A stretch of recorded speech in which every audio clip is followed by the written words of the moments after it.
Olá, galera do sétimo ano, tudo bem com vocês? Estamos aí de volta com os planos de estudos tutorados de Minas Gerais, os PETs, o PET 2021 e esse, o volume 2. Vocês já devem ter visto aí que o volume 2 do PET tem 6 semanas, então todo domingo tem vídeo aqui no canal. Se inscrevam aí para que vocês recebam a notificação quando eu lançar um vídeo novo. Durante a semana também tem alguns vídeos de gameplay, tem alguns vídeos sobre mitologia e alguns outros assuntos relacionados à história. Por favor, se inscreva no canal, curta esse vídeo, comente, compartilhe com os colegas de vocês. Beleza? Então, pegue seu caderno e vamos juntos fazer as atividades dessa semana. Essa semana a gente vai falar sobre a formação do feudalismo. Para entender o feudalismo é importante que a gente entenda as invasões bárbaras. Voltando um pouco aí, na história, a gente vai ter aí a formação lá do Império Romano. Vocês lembram do Império Romano que a gente estudou? Bom, o Império Romano ele era um império muito grande, ele chegou a ocupar toda essa área aí do mapa, tanto a área amarela quanto essa área rosa. Então tudo isso fazia parte do Império Romano. Com o decorrer do tempo, o Império Romano começou a entrar em crise e diferentes povos, os povos chamados de povos bárbaros, que eram povos que viviam do lado de fora do Império Romano, começaram a forçar as fronteiras e a tentar invadir o Império Romano. No mapa aí a gente tem essas setinhas verdes que são os vários povos aí, o Império Romano vai se dividir em Império Romano do Oriente e Império Romano do Ocidente, mas isso não vai ser suficiente para resolver o problema. As invasões vão continuar, os problemas do Império vão continuar e o Império Romano vai acabar chegando ao fim. Entre os povos bárbaros aí, olha só, a gente tem os anglo-saxões, os francos, os burgúndios, suevos, alamanos, vândalos, ostrogodos, visigodos, hunos, entre outros povos aí. Quando esses povos invadem o Império Romano, a gente tem o fim do Império Romano e começam a nascer os reinos bárbaros. Por quê? Esses povos eles vão começar a formar reinos e a gente vai ter uma interação e uma junção aí de elementos da cultura romana, que era a cultura do Império Romano, com a cultura desses povos bárbaros. E a gente vai ter aí novos elementos surgindo. Entre os reinos bárbaros, um dos reinos mais importantes aí vai ser o Reino Franco. E por que ele vai ser importante? Porque a gente vai perceber, dentro desse reino, um novo sistema político, econômico e social surgindo. Por quê? Os reis bárbaros, eles vão começar a doar pedaços de terra para outros nobres, para poder facilitar a administração. E a gente vai ver, então, o nascimento de um novo sistema, que é o feudalismo. O feudalismo foi um conjunto de práticas envolvendo questões de ordem econômica, social e política entre os séculos 5 e 10. A Europa Ocidental sofreu uma série de transformações que possibilitou o surgimento dessas novas maneiras de se pensar, agir e relacionar. Então, o feudalismo, esse conjunto de práticas, esse novo sistema de organização, ele vai surgir aí na Europa devido, justamente a essas invasões bárbaras e também a instabilidade, de vários reinos aí.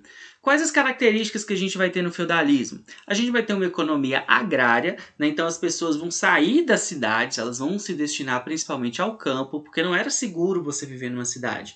A gente vai ter aí um momento de bastante conflito entre os vários povos bárbaros aí.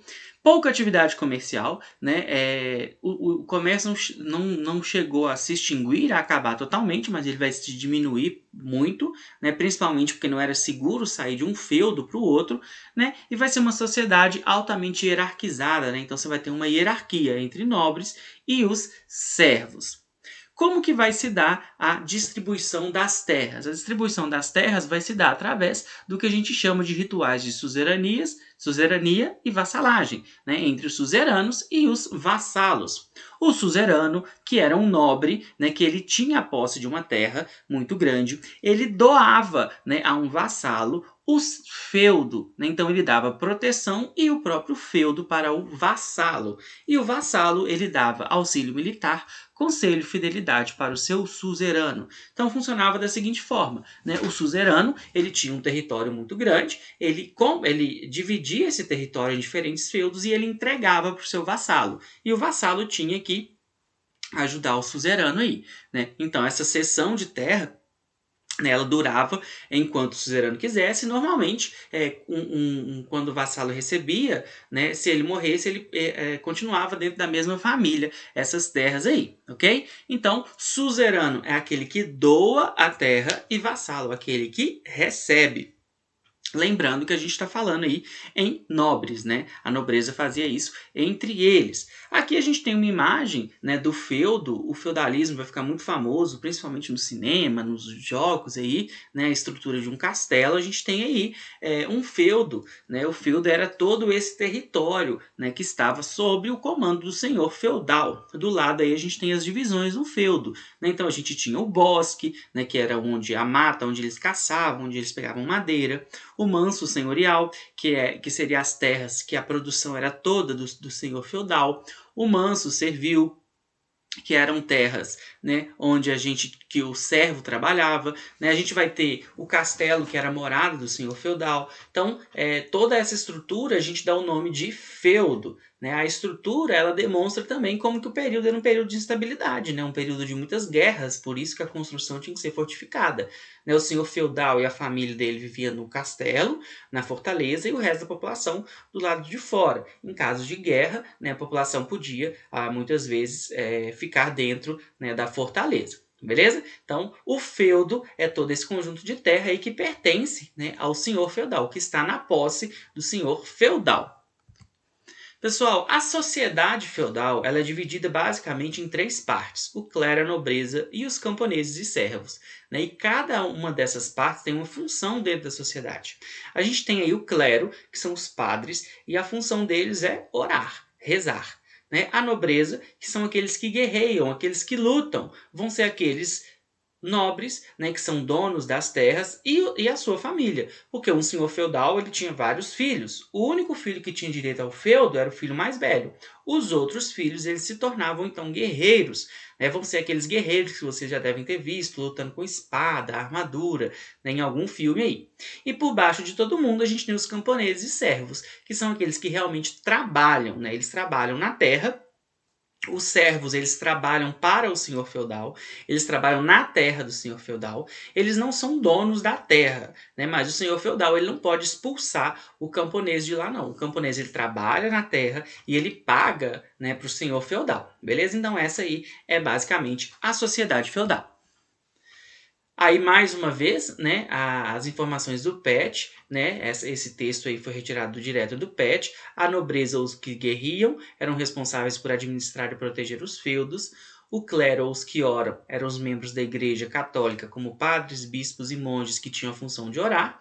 E os servos, ou os que trabalham, eram camponeses que trabalhavam no campo em troca de proteção. Né? Então, o camponês ele sabia que ele não tinha como lutar contra os invasores. Né? Então ele precisava de alguém para proteger ele. Quem que protegia ele? A nobreza. Né? E em troca ele fazia o quê? Ele trabalhava nas terras dos nobres. Bom, pessoal, o que vai começar a acontecer no feudalismo? Né? O que vai começar com a crise do feudalismo? Com o passar do tempo, as coisas vão se acalmar, a gente vai começar a ter mais segurança, mais população, né? Então a população dentro dos feudos vai começar a aumentar e a gente vai começar a ter menos comida. Por quê? A produção de alimento ela não vai conseguir acompanhar o número da população e os feudos vão começar a ficar superlotados. Né? Os senhores feudais, então, eles vão começar a expulsar populações dos feudos. Né? Então as pessoas vão começar a sair dos feudos e também irem para as cidades.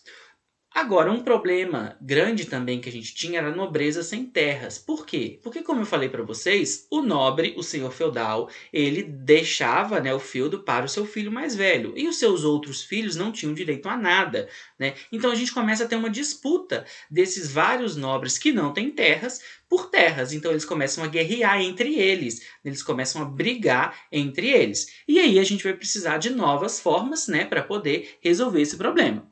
A Igreja Católica, então, vai criar, né, o que a gente chama de cruzadas. O que eram as cruzadas? Eram expedições militares que saíam lá da Europa e iam para a Terra Santa. Aqui a gente tem um mapa, né, a Terra Santa, que é, né, a terra onde Jesus seria vivido, lá em Jerusalém, e essa região estava sendo controlada, né, pelos muçulmanos. Então o Papa, né, vai convocar os nobres e falar assim, olha, vamos para lá e vamos recuperar a Terra Santa, vamos recuperar as terras que deveriam, né, em que Jesus passou e que a gente poderia visitar a hora que a gente quisesse, né? E por que que as cruzadas, pessoal, elas iriam resolver o problema da nobreza sem terra? Porque os nobres vão sair da Europa e tentar conquistar a Terra Santa. Caso eles conseguissem conquistar a Terra Santa, né, eles conseguiriam terras e essas terras seriam divididas entre os nobres. Agora, se eles não conseguissem, uma grande parte desses nobres iria morrer, né? Então isso iria resolver o problema de superpopulação da Europa. Então por isso que as cruzadas, né, eram tão importantes aí. Não vai ser uma cruzada só, vão ser várias cruzadas, né? Aí nesse mapa a gente tem a primeira, segunda, terceira e quarta cruzada, né? E no final das contas, eles não vão conseguir recuperar a Terra Santa, né? No discurso da igreja, os nobres deveriam recuperar a Terra Santa porque isso era, né, uma demonstração de fé. E eles garantiriam para eles o lugar no céu se eles fizessem isso, né? Esse é o pagamento que eles recebiam. Mas a gente sabe que no decorrer das cruzadas houveram vários saques, roubos, né, vários problemas aí. No final das contas, as cruzadas não vão dar certo, os europeus não vão conseguir controlar Jerusalém, mas as rotas comerciais vão voltar. E aí a gente vai ter o final aí do feudalismo. Uma outra coisa que vai acontecer também, pessoal, é a formação do que a gente chama de burgos, né? O que vão ser os burgos? As pessoas vão começar a sair dos feudos e ir para as cidades. As cidades, né, vão começar a ser chamadas aí de burgos. Por quê? Porque, como eu falei, não era um momento muito seguro. Essas cidades precisavam ser protegidas, né, das invasões. E esses burgos eram justamente isso, né? Eram cidades protegidas, onde viviam ali vários comerciantes. Vai surgir então um novo grupo dentro da sociedade, que vai ser a burguesia. Os burgueses, né, ou a burguesia, eram comerciantes e artesãos que se enriqueceram e se tornaram uma força concorrente à dos nobres. Esse processo deu início à mudança da alta para a baixa Idade Média. Então a gente vai ter aí a mudança no feudalismo, a gente vai ter a mudança no poder. Por quê? Porque uma nova classe, né, um novo grupo de pessoas vai surgir, que vão ser esses grandes comerciantes, esses artesãos que viviam lá nos burgos, né, que viviam nas cidades. Beleza? Pessoal, o PET traz algumas dicas de filmes que trazem um pouco dessa temática. A gente tem alguns filmes que são mais históricos, né, como o filme As Cruzadas, né, Cruzada, na verdade. A gente tem aí Coração de Cavaleiro e até no Shrek, né, tem lá o castelo, tem lá o rei, né, todas essas referências do mundo medieval. E o PET traz também como referência o Age of Empires, né, que é um jogo muito bom, que inclusive tem uma live minha jogando aqui, né, pretendo ver se eu faço alguma outra live jogando esse jogo, que é um jogo bastante legal aí, que traz essa temática do mundo medieval. Bom, pessoal, agora vamos para as atividades. Lembrando que é importante que você faça as atividades, né? É uma explicação das atividades, então você escreva com as suas palavras, né? Sempre que você for fazer, pausa o vídeo, depois dá uma olhada se a resposta está correta ou não. Então, vamos lá. Na número 1, a sociedade feudal era bem fechada e possuía pouca mobilidade social. Identifique e explique a função dos estamentos. Os estamentos são os degraus. A gente viu que tinha quantos degraus? 3, né? Quais que eram eles? O clero, a nobreza e os servos. E qual que é a função? É só lembrar daquela pirâmide que eu coloquei para vocês. Clero, os que oram. Nobreza, os que guerreiam ou os que lutam. Camponeses, os que trabalham. E aí vocês conseguem completar o quadro aí. O estamento, clero, função, os que oram. Estamento, a nobreza, função, os que lutam. Estamento, camponeses, função, aqueles que trabalham. Beleza? Então, vamos para a próxima. Na número 2, o sistema feudal começa a surgir no Reino dos Francos por volta do século VII, mas entra em crise a partir do século XI. Explique o que fez o sistema feudal entrar em crise. Então a gente viu que o sistema feudal vai entrar em crise justamente por causa da superpopulação, da nobreza sem terra, né? Todos esses fatores aí. Problemas com a fome, expulsão dos feudos, nobres sem terra e mudanças no poder com o apoio da burguesia, os reis passaram a exercer mais poder. Então a gente vai ver que antes, né, lá no Império Romano, a gente tinha um poder centralizado, o poder era centralizado no imperador. No feudalismo, o poder ele é descentralizado, então ele é espalhado entre os vários senhores feudais. E com o fim do feudalismo, a gente vai ter o poder voltando aí para a mão dos reis. Na número 3, Uma das principais características do feudalismo é a relação de suzerania e vassalagem. Analise como funciona essa relação. Então a gente já viu que suzerano é aquele que doa a terra e vassalo é aquele que recebe a terra. Isso aí. Então, o vassalo é aquele que recebe a terra, né? Ele recebia a terra, ele tinha que dar fidelidade e serviço militar, né, ao seu suzerano, e o suzerano era uma aliança entre os nobres, ele tinha que dar proteção e ele concedia o feudo aí ao seu vassalo. Então, explique com as suas palavras aí quem que eram os suzeranos e quem eram os vassalos, né? O suzerano é aquele que doa a terra e o vassalo é aquele que recebe, beleza? Na número 4, por volta do século XI, começa a surgir na Europa a burguesia. Explico o que era a burguesia. A gente viu que burguesia eram as pessoas que viviam nos burgos. Isso aí, aquelas pessoas que se dedicavam ao comércio, né? Então, os burgueses eram comerciantes e artesãos que se enriqueceram e se tornaram uma força concorrente dos nobres. Então, se antes a sociedade estava lá dividida, né, em clero, nobreza e servos, agora a sociedade começa a ficar mais diversificada. E os burgueses vão ter muito poder, principalmente porque eles vão começar a ter poder econômico. Na número 5, leia o texto.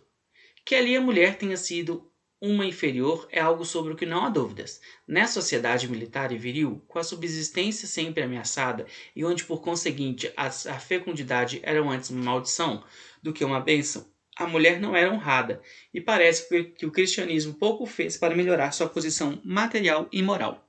Ela é a grande responsável pelo pecado original. Com base no texto, analise qual a visão que a sociedade feudal tinha da mulher. Então, né, aí no texto fala que a mulher ela era vista como algo menor, né? Então a mulher era vista como inferior. Por quê? Porque a mulher era mais fraca, porque a mulher tinha filhos, né? E esses filhos não necessariamente eram uma coisa positiva, porque eram mais bocas para se alimentar, né? E o cristianismo ajudou muito com a ideia da que Eva tinha tentado Adão e feito ele comer a maçã. Por isso que ela seria, né, a grande responsável pelo pecado original aí. Então, as mulheres não tinham muito espaço, eram vistas como inferiores e muitas vezes consideradas culpadas do pecado original, né? Então, vocês podem aí escrever com as palavras de vocês, né, a visão que essas pessoas tinham das mulheres.